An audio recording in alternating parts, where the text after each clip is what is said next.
Telugu young directors ఛానల్కి స్వాగతం.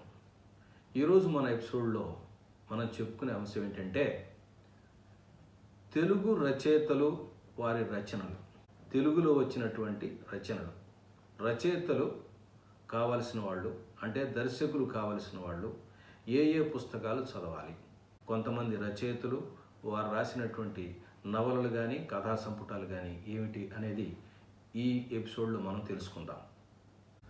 ఈ కథలు చదవటం వల్ల, నవలు చదవటం వల్ల దర్శకుడికి కలిగే ఉపయోగం ఏంటి, అసలు ఎందుకు చదవాలి అని కూడా అనిపించవచ్చు. ఎందుకంటే మన బ్రెయిన్ కూడా ఒక కంప్యూటర్ లాంటిదే. మన ఇంట్లో కంప్యూటర్ కానీ ల్యాప్టాప్ కానీ వెళ్ళి చూస్తూ ఉంటాం. దానిలో ఏదో ఒక మూవీ మనం అప్లోడ్ చేసామనుకోండి, సపోజ్ ఫ్రెష్ కంప్యూటర్, దానిలో ఒక మూవీని అప్లోడ్ చేసాం. మనం కంప్యూటర్ ఓపెన్ చేసేది మూవీ అని కొట్టంగానే ఏమొస్తుంది, ఒక్క మూవీ వస్తుంది. ఎన్నిసార్లు కొట్టినా ఒక్క మూవీ వస్తుంది. ఎందుకని? దానిలో మనం ఫీడ్ చేసింది ఒక్క మూవీయే కాబట్టి. అదే మన బ్రెయిన్లో కూడా కొన్ని వందల పాత్రలని, ఆ పాత్రలు, ఆ సన్నివేశాలు, ఆ రచయితలు చేసినటువంటి కల్పనలు అవన్నీ కూడా మన బ్రెయిన్లో ఒక ఫీడ్ లాగా ఉపయోగపడుతుంది, అంటే ఒక పునాది లాగా ఉపయోగపడుతుంది. ఈ లోపలికి పంపించిన, బ్రెయిన్లోకి పంపించిన ఇన్ఫర్మేషన్ అంతా కూడుకొని మనం ఏదైనా కథ రాసినప్పుడు, లేదా ఒక పాత్రని క్రియేట్ చేయాలనుకున్నప్పుడు, లేకపోతే ఒక స్క్రీన్ ప్లే రాస్తున్నప్పుడు, లేదా ఒక సంభాషణ రాస్తున్నప్పుడు, ఇలా మనం క్రియేటివ్ వర్క్ చేస్తున్నప్పుడు మన బ్రెయిన్ వీటన్నిటిని ఉపయోగించుకొని మనకు కావాల్సిన ఇన్ఫర్మేషన్ ఇస్తూ ఉంటుంది. ఇది ప్రధానంగా జరిగే కార్యక్రమం. అందుకోసమని ప్రతి వ్యక్తి కూడా, అంటే క్రియేటివ్ ఫీల్డ్లోకి వచ్చిన ప్రతి వ్యక్తి, అది నటుడు కావచ్చు, దర్శకుడు కావచ్చు, రచయిత కావచ్చు, ఎవరైనప్పటికీ కూడా ఈ సాహిత్యం చదవటం అనేది, కథలు, నవళ్ళు చదవటం అనేది చాలా ఇంపార్టెంట్. మన బ్రెయిన్ కూడా కంప్యూటర్ కన్నా చాలా పవర్ఫుల్. దానికి కావాల్సిన ఫీడ్, అంటే నాలెడ్జ్ బ్యాంక్ని తయారు చేసుకోవాలి. ఆ నాలెడ్జ్ బ్యాంక్తోనే అవుతాయి. అలా అవ్వకపోతే ఏమవుతుందంటే ఏది ఉంటే అదే వస్తుంది. మనం నిత్య జీవితంలో చూసినటువంటి పరిస్థితుల్లో వస్తాము, సినిమాలు చూస్తాము. ఆ సినిమా కథలు, ఆ సన్నివేశాలు అవి మాత్రమే, దానిలోంచే కథలు వస్తాయి, కానీ కొత్త కథలు రావు, కొత్త క్యారెక్టర్స్ రావు, వాటికి సంబంధించిన బ్యాక్డ్రాప్స్ రావు. ఎప్పుడు కూడా అక్కడక్కడే తిరుగుతుంటాం. దానివల్ల ఏమవుతుందంటే 2-3 సినిమాలు అయిపోగానే ఎంతసేపటికి అదే కథలు, అదే ప్యాటర్న్లో, అవే రకమైనటువంటి సినిమాలు వస్తుంటాయి. బోర్ కొట్టి ప్రేక్షకులు మన సినిమాలు చూడటం మానేస్తారు. తర్వాత మనకి అవకాశాలు లేరో, తర్వాత మనం ఇంటికి వచ్చేసేటివి. అందుకోసం అంటే నిత్య నూతనంగా ఉండాలి. చాలా లాంగ్ లాస్టింగ్ సినిమా ఇండస్ట్రీలో రచయితగా, దర్శకుడిగా సక్సెస్ కావాలి అని అంటే ఈ సాహిత్యం మీద పట్టు ఉండటం అనేది చాలా ఇంపార్టెంట్. అసలు దర్శకులు కావాలనుకున్న వాళ్ళు ఈ పుస్తకాలు చదవాలా అని మనకి సందేహం కలగచ్చు. ఎందుకంటే దర్శకత్వం కదా చేసేది, మనం కాదు కదా రచయితలం. ఎవరో రచన చేస్తారు, వాళ్ళు కథ ఇస్తారు, తర్వాత స్క్రీన్ ప్లే, డైలాగులు రాస్తారు. మనం ఓన్లీ షార్ట్ డివిజన్ చేసుకుని డైరెక్షన్ చేయటమే కదా, యాక్టర్లను హ్యాండిల్ చేసి డైరెక్ట్ చేయటమే కదా, ఇది అవసరమా అని అనుకుంటారు. కానీ దర్శకుడు కావలసిన వాడికి కథ మీద పట్టు తప్పకుండా ఉండాలి. ఎందుకంటే తాను కథా రచయిత కాకపోయినప్పటికీ కూడా ఎవరైనా కథా రచయిత చెప్తే అది కథ మంచిగా ఉందా, మన సినిమాకి పనికొస్తుందా, దానిలో పాత్రలు సరిగ్గా ఉన్నాయా, హీరో పాత్ర సరిగ్గా ఉందా, అన్ని పాత్రలు సమపాళల్లో ఉన్నాయా, వాటిలో ఎమోషన్స్ పండాయా, అసలు ఈ కథ మనకి సినిమాకి పనికొస్తుందా లేదా అనే విషయాలు తెలుసుకోవాలంటే కథ మీద కాస్త పట్టు ఉండాలి కదా. మరి కథ గురించి పట్టు ఉండాలి అని అంటే మన ముందు రచయితలు అసలు ఏం రాశారో, ఎలా రాశారో, వాళ్ళు పాత్రను ఎలా చిత్రీకరించారో, కథని ఎలా నడిపించారో, ఇవన్నీ మనం తెలుసుకోవాలి కదా. అందుకోసమే మనం కథలకు చదవాలి, నావెల్స్ చదవాలి. మన తెలుగులో వచ్చిన కథలతో పాటుగా మన ఇతిహాసాలు కూడా చదవాలి, వీలైతే మన పురాణాలు కూడా చదవాలి. ఎందుకంటే ఈ ఇతిహాసాలు కానీ, పురాణ వాంగ్మయం కానీ ఎన్నో కథలకి, ఎన్నో విషయాలకి, మన సంస్కృతి సాంప్రదాయాలకి పెద్దపీట వేశాయి. ముఖ్యంగా మన భారతీయ సంస్కృతి తెలుసుకోవాలి అని అంటే ఈ ఇతిహాసాలను తప్పకుండా చదవాలి. అంతేకాదు, ఏ లాంగ్వేజ్లో అయితే మనం సినిమా తీయాలనుకుంటున్నామో ఆ లాంగ్వేజ్కి సంబంధించినటువంటి సాహిత్యాన్ని చదివి ఉండాలి దర్శకుడు, ఇది తప్పకుండా. అందుకోసమే ముందు మనం కొంతమంది రచయితలు వాళ్ళు రాసిన పుస్తకాలని తెలుసుకుందాం. సముద్రం లాంటి తెలుగు సాహిత్యంలో రచయితలను ఇవే పుస్తకాలు నేను చెప్పటం లేదు. కొన్ని పుస్తకాలు నాకు ఈ ఎపిసోడ్ చేస్తున్నప్పుడు మనసుకు తట్టినవి, జనరల్గా అందరూ అనుకునేటువంటి మంచి మంచి పుస్తకాలు తర్వాత చదివితే దానిలో ఉన్నటువంటి క్యారెక్టర్స్, తర్వాత మనల్ని ప్రభావితం చేసేవి, మన మైండ్ని ప్రభావితం చేసే అంశాలు ఉన్నటువంటి మంచి మంచి కథలు, మంచి మంచి పుస్తకాలు, రచయితల్ని చెప్పడానికి ప్రయత్నిస్తానే కానీ ఇవే మంచి పుస్తకాలు, వీళ్ళే మంచి రచయితలు, మిగతా వాళ్ళు లేరు అనుకోండి. చాలామంది ఉన్నారు. అంతమందిని ఈ ఎపిసోడ్లో కవర్ చేయడం కుదరదు కాబట్టి కొన్ని విషయాలు చెప్పడానికి నేను ప్రయత్నిస్తాను. పుస్తకాలు కొనమన్నారండి, కొంటాము, చదువుతాము. ఇలా ఎంతకాలం? ఓ 100 పుస్తకాలు చదివి సరిపోతుందా? అలా అనేం కాదండి. దర్శకుడు అనేవాడు నిత్య విద్యార్థి. దర్శకత్వం చేస్తున్నంతకాలం, ఈ క్రియేటివ్ ఫీల్డ్లో ఉన్నంతకాలం పాత పుస్తకాలు చదవాలి, కొత్తగా వస్తున్న సాహిత్యం కూడా చదవాలి. కొత్తగా వస్తున్న కథలు, నవలలు, తర్వాత సామాజిక పరిస్థితులు, రకరకాలైనటువంటి పరిస్థితులు ఎలాగున్నాయి, మన చుట్టూ ఉన్న వాతావరణం ఎలా ఉంది, మనుషులు ఎలా ఉన్నారు, ఎలా మార్పులు జరుగుతున్నాయి, ఎటువంటి టెక్నాలజీ వస్తుంది, ఏం జరుగుతుంది, వీటన్నిటి మీద ఎప్పటికప్పుడు అప్డేట్గా ఉండటం అనేది దర్శకుడికి చాలా ఇంపార్టెంట్. అందుకనే నేనేమంటానంటే దర్శకుడు అనేవాడు నిత్య విద్యార్థి, ఎప్పుడు నేర్చుకుంటూనే ఉండాలి. తను నేర్చుకుంటూ ఉండాలి. తను నేర్చుకుని తనకు మంచి అనిపించిన అంశాన్ని తన సినిమాల ద్వారా సమాజానికి తెలియచేయాలి. సమాజానికి తెలియచేయాలంటే సమాజ సేవకి సినిమాలు ఉపయోగపడతాయంటే సమాజంలో మార్పు తీసుకురావడానికి, ఆలోచన చేయడానికి సినిమాలు తప్పకుండా ఉపయోగపడతాయి. దర్శకుడికి సామాజిక బాధ్యతను క్రియేట్ చేసేది ఏది అంటే ఈ సాహిత్యమే, తన యొక్క అబ్జర్వేషనే, తన జీవిత అనుభవమే. కాబట్టి దర్శకుడు అనేవాడు నిత్య విద్యార్థిగా తను నేర్చుకుంటూ తనకు తెలిసిన అంశాన్ని సమాజానికి అందించటం. ఎంటర్టైన్మెంట్తో పాటుగా కేవలం నీతులు చెప్తే సినిమాలు ఎవరో చూడరు, కానీ ఆ చెప్పేటటువంటి ఆ ఎంటర్టైన్మెంట్లోనే కొద్దిగా సందేశం, కొంచెం ఆలోచన మనం యాడ్ చేసినట్టయితే మంచి చిత్రాలుగా రూపుదిద్దుకుంటాయి. అలాంటి మంచి చిత్రాలు, మంచి పాత్రలు చేయాలి అంటే, క్రియేట్ చేయాలి అని అంటే మనం సాహిత్యం మీద ఉండాలి. ఇవాళ సినిమా ఇండస్ట్రీలో ఉన్నటువంటి పెద్ద పెద్ద రచయితలు, తర్వాత చాలా పెద్ద దర్శకులు, కోట్ల రూపాయల రెమ్యూనరేషన్ తీసుకున్నటువంటి దర్శకులు, ఇంటర్నేషనల్ స్థాయికి ఎదిగిన దర్శకులు కూడా చిన్నతనం నుంచి, ఇంకా చెప్పాలంటే బొమ్మల అమర చిత్ర కథలు చదివిన వాళ్ళే, బొమ్మల కథలు, చంద్రమామ కథలు, బొమ్మరిల్లు కథలు, చిన్న చిన్న పిల్లల కథలు చదివి అలా అలా అలా సాహిత్యం మీద ఇంట్రెస్ట్ పెంచుకొని చాలా పుస్తకాలు చదివి నాలెడ్జ్ ఉన్న వాళ్ళే వాళ్ళ ఇండస్ట్రీలో ఉన్నారు. ఎవరు చదవకుండా కావక్కం రాలేదు. నేను ఎందుకు చెప్తున్నానంటే కొత్తగా వచ్చే వాళ్ళ కోసం, సినిమా ఇండస్ట్రీలోకి రావాలి అనుకునే వాళ్ళ కోసం, కొత్తగా వచ్చే వాళ్ళ కోసం నేను ఎపిసోడ్ చేస్తున్నాను కాబట్టి ఇంత చెప్పాల్సి వస్తుంది. అదే మీకు ఆల్రెడీ సాహిత్యం మీద అవగాహన ఉంది, కొన్ని పుస్తకాలు సంగ్రహించారు, చదువుతున్నారు, కొన్ని కథలు తెలుసు, రచయితలు తెలుసు, వాళ్ళు రాసిన పుస్తకాలు తెలుసు, వాళ్ళు క్రియేట్ చేసిన క్యారెక్టర్లు తెలుసు, no doubt, no problem at all. హ్యాపీగా వాటిని ఉపయోగించిన కొత్త కథలను క్రియేట్ చేయొచ్చు, మనం కూడా క్రియేటివ్ ఫీల్డ్లోకి ఎంటర్ అవ్వచ్చు.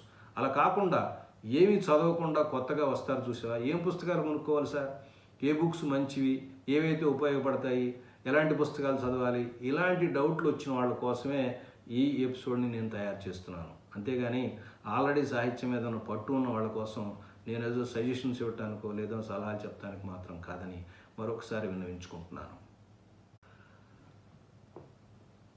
ఏ పుస్తకాలు కొనుక్కోవాలి, చదువుకోవాలి అనే ముందు ఒక చిన్న ఇంట్రోలాగా, అంటే ముందు ఏం చేయాలి, మన ఇతిహాసాలు అంటే రామాయణం, వాల్మీకి రాసినటువంటి రామాయణం, అలాగే వ్యాసుడు రాసినటువంటి మహాభారతం, భాగవతం, తర్వాత పురాణాలు కూడా అష్టాదశ పురాణాలు ఉన్నాయి, 18 పురాణాలు, అవి కూడా చదివినా మంచిదే. ఆ తర్వాత బాగా ఉపయోగపడేది పంచతంత్ర కథలు. ఈ పంచతంత్ర కథలు అనేవి 5 సబ్జెక్ట్స్ మీద ఉంటాయి. ఎట్లాగంటే మిత్రభేదం, మిత్రలాభం, కాకోలూకీయం, లోభ ప్రనాశనం, తర్వాత అపరీక్షిత కారకత్వం, ఇలా 5 పాయింట్ల మీద. సాధారణంగా ఈ కథలన్నీ కూడా పక్షులు, జంతువుల మధ్య నడుస్తూ ఉంటుంది. విష్ణు శర్మ రాసినటువంటి, సంస్కృతంలో రాసినటువంటి పంచతంత్ర కథలని చాలామంది తెలుగులోకి అనువదించారు. వాటిలో ఏదో ఒక పుస్తకం మనం తీసుకుని చదవటం అనేది మంచిది. అదే కాకుండా మదిర సుబ్బన్న దీక్షితులు రాసిన కాశీ మజిలీ కథలు. ఈ కాశీ మజిలీ కథలు ఏంటి సార్, ఎప్పుడో పాత పురాణ కథలు చదువుతున్నాం అలా అనుకోకుండా, మన మధ్యన బాహుబలి కూడా ఫోక్లోర్లో వచ్చినవే. తర్వాత ఇంతకుముందు మన తెలుగు సినిమాల్లో కూడా ఈ కాశీ మజిలీ కథలలో ఉన్నటువంటి కంటెంటు తీసుకుని, కాంటెక్స్ట్ తీసుకుని సినిమాలుగా డెవలప్ చేసిన వాళ్ళు గొప్ప గొప్ప సినిమాలు ఉన్నాయి. ఎగ్జాంపుల్కి ఒక కీలుగుర్రం, అక్కినేని నాగేశ్వరరావు గారు నడిచిన కీలుగుర్రం, పాతాళ భైరవి, తర్వాత సహస్ర శిరశ్చేద అపూర్వ చింతామణి, తర్వాత గులేబ కావళి కథ, ఎన్టీ రామారావు గారు యాక్ట్ చేసినటువంటి సినిమా. చాలా చాలా చిత్రాలు ఇవి, నేను ఓన్లీ ఎగ్జాంపుల్ చెప్తున్నాను. కాబట్టి సాహిత్యాన్ని చదవటం వలన సినిమాలు నిర్మాణం చేయొచ్చు. అదేవిధంగా మరొకటి ఏంటంటే ఆరుద్ర గారు రాసినటువంటి సమగ్ర ఆంధ్ర సాహిత్యం. ఈ సమగ్ర ఆంధ్ర సాహిత్యం 12 సంపుటాలు రాశారు. అది మన తెలుగు యూనివర్సిటీ వాళ్ళు ఒక 4 వాల్యూమ్లుగా మొత్తం తీసుకొచ్చారు. ఇది చదవటం వల్ల ఏంటంటే అది తెలుగు సాహిత్యం ఎట్లా పుట్టింది, తెలుగు అసలు లాంగ్వేజ్ ఎలా పుట్టింది, ఎలా పెరిగింది, ఎలా ఎలా ఎలా ఏ రాజుల కాలంలో ఎలా ఎలా డెవలప్ అయింది అనేది పూర్తిగా ఉంటుంది. ఒకళ్ళు కొనుక్కొని సంపుటాలు కొనుక్కొని చదువుకోగలిగితే చాలా బాగుంటుంది. ఇవి ప్రాథమికంగా మనం తెలుసుకోవాల్సి. ఒకవేళ కొనుక్కోలేకపోతే పీడిఎఫ్లో లేకపోతే నెట్లోనో సెర్చ్ చేసి చూడండి. కొంతమంది రచయితల్ని వాళ్ళు రాసిన పుస్తకాలని వరుసగా నేను మీకు ఇంట్రడ్యూస్ చేస్తాను. కందుకూరి వీరేశలింగం పంతులు గారు వీరు రాసినటువంటిది రాజశేఖర చరిత్ర. ఇది తెలుగులో మొట్టమొదటి నవల. తర్వాత శ్రీ విశ్వనాథ సత్యనారాయణ గారు, ఈయన మొదటి జ్ఞానపీఠ అవార్డు గ్రహీత తెలుగు నుంచి. ఈయన రాసినటువంటి రచన 1000 పడగలు. దీన్ని మన పివి నరసింహారావు గారు సహస్రఫణ్ అని హిందీలో కూడా అనువదించారు. తర్వాత గురజాడ అప్పారావు గారు కన్యాశుల్కం. తర్వాత గురజాడ వారి కథలు. శ్రీరంగం శ్రీనివాసరావు గారు మహాప్రస్థానం. ఇది కథ లేదు, నవల కాదు, ఇది కవితా సంపుటి. కానీ తెలుగు సాహిత్యంలో చదవదగ్గ ఒక గొప్ప పుస్తకం. అలాగే దేవులపల్లి కృష్ణశాస్త్రి గారి కృష్ణపక్షం, మొక్కపాటి నరసింహశాస్త్రి గారి బారిస్టర్ పార్వతీశం, చలం రచనల్లో మైదానం, చలం కథలు, సత్యం శంకరమంచి రాసిన అమరావతి కథలు, బుచ్చిబాబు రాసిన చివరకు మిగిలేది, ముళ్ళపూడి వెంకటరమణ గారు రాసిన పొడుగు, కోతి కొమ్మచ్చి, కథా రమణీయం, దేవరకొండ బాలగంగాధర్ తిలక్ రాసిన తిలక్ కథలు, అమృతం కురిసిన రాత్రి, త్రిపురనేన గోపీచంద్ అసమర్థుని జీవయాత్ర, పండిత పరమేశ్వర శాస్త్రి వీరునామా. అలాగే గోపీచంద్ గారి కథా సంపుటాలు కూడా ఉన్నాయి. సి నారాయణ రెడ్డి గారి విశ్వంభర, అడవి వాపిరాజు గారి గోన గన్నారెడ్డి, కోడవెటిగంటి కుటుంబరావు గారి చదువు, ఆయన కథా సంపుటాలు, మధురాంతకం రాజారాం గారి కథలు, కాళీపట్నం రామారావు గారి కథలు, రాచకొండ విశ్వనాథ శాస్త్రి గారి అల్పజీవి, ఆయన కథా సంపుటాలు, అంపశయ్య నవీన్ రాసిన అంపశయ్య, పురాణం సుబ్రహ్మణ్య శర్మ గారి కథలు, బలివాడ కాంతారావు కథలు, ఎండమూరి వీరేంద్రనాథ్ గారు రాసిన తులసి, వెన్నెల్లో ఆడపిల్ల, అంతర్ముఖం, డబ్బు టు ద పవర్ ఆఫ్ డబ్బు, రావూరి భరద్వాజ గారి పాకుడు రాళ్ళు, కొమ్మనాపల్లి గణపతిరావు గారి హంసధ్వని, వంశీ రాసిన పసలపూడి కథలు. నేను చూపించిన ఈ పుస్తకాలే కాదండి, ముందే చెప్పుకున్నట్టుగా తెలుగు సాహిత్యం అనే మహాసముద్రంలో ఇవి చిన్న ఎగ్జాంపుల్స్ మాత్రమే. వీటి పేరు చెప్పుకుని మీరు కనీసం నెట్లో వెతకటం మొదలెడితే, ఈ పేరు కోసం వెతుకుతుంటే ఈ రచయితలు వాళ్ళు రాసిన పుస్తకాలు కదా, ఇంకా ఇంకా మంచి పుస్తకాలు దొరుకుతాయి. వాటి కూడా మీరు కలెక్ట్ చేసుకోవచ్చు. కొత్తగా ప్రారంభించిన వాళ్ళకి ఎక్కడి నుంచి ప్రారంభించాలి అనటానికి ఒక గైడ్గా నేను ఉపయోగపడుతుంది. కానీ ఇవే పుస్తకాలు కొనుక్కోలేని ఈ పుస్తకాలు తెచ్చుకుంటే చాలు, పీడిఎఫ్లు తీసుకుని చదువుకోవటంలో ఎవరి దగ్గర తెచ్చుకుని చదువుకున్నా కూడా మంచిదే. కాబట్టి ఈ పుస్తకాలను సంగ్రహించడానికి, వాటిని చదువుకోవటానికి, వాటిలో ఉన్న నాలెడ్జ్ని తీసుకోవడానికి ప్రయత్నించండి. సాహిత్యంలో మగవాళ్లే కాదండి, ఆడవాళ్ళు కూడా ఒక ఊపు ఊపేశారు. ఎంతంటే మగవాళ్ళు కూడా ఆడవాళ్ల పేర్లు పెట్టుకుంటే తమ రచనలు పాపులర్ అవుతాయి అన్నంతగా అంత గొప్ప రచయితలు ఉన్నారు ఆడవాళ్ళు కూడా. భానుమతి రామకృష్ణ గారి అత్తగారి కథలు, మాలతీ చందూర్ గారి హృదయనేత్రి, వాసిరెడ్డి సీతాదేవి రాసినటువంటి మరీచిక, రంగనాయకం గారి బలిపీఠం, తురగా జానకీదేవి కథలు, ఎద్దనపూడి సులోచనారాణి, అరికేపూడి కౌశల్యాదేవి రాసినటువంటి నవలలు. ఇదండి మన ఎపిసోడు. ఇప్పుడు నేను ఎపిసోడ్లో చూపించిన ఈ రచయితలే కాదండి, ఇంకా చాలామంది రచయితలు ఉన్నారు. వాళ్ళందరూ కూడా చాలా గొప్పవాళ్ళు, మంచి రచనలు చేశారు.